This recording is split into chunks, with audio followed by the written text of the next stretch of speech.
What became evident right away at Harvard was that the kind of teaching that was different from what I had experienced at Michigan State was a looseness sort of thing, where the intent of the studios were obviously designed, but there was not a rigor particularly being given. It's a direction, outcome, intentions, things like that, but you're on your own to figure out how you're going to talk this thing through and work it out. And you were open to partnerships. You could work together or work alone. It was pretty freewheeling, and I really got a kick out of that.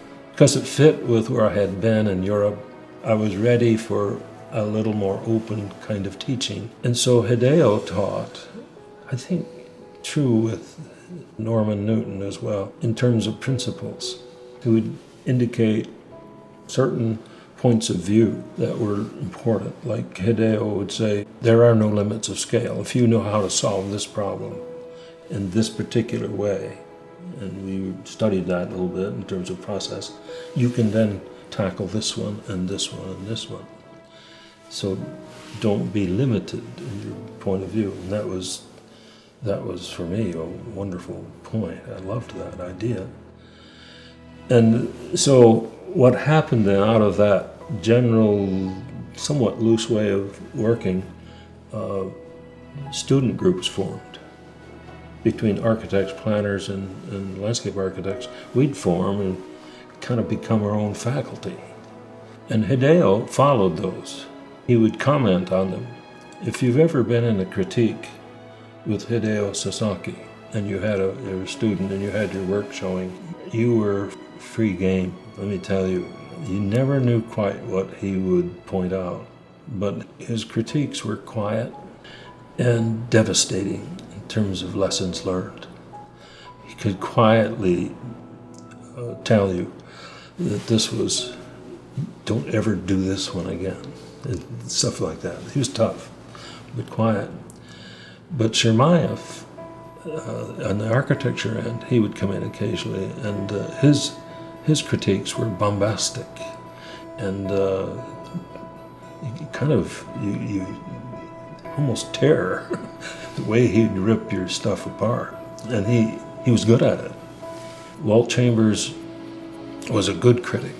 He often stopped in. He didn't need to on some of our design classes because he was in the construction end more. He would stop in the design classes, stop at your table, ask you what you're doing, and comment mostly on whether or not it would work. See, this won't work, or this has a chance for working if you figure this piece of drainage out, and so on. Great faculty at the time. We really learned a lot. We were only there 1 year before we headed out. In the meantime, Hideo had this growing office called Sasaki Associates in Watertown on Galen Street.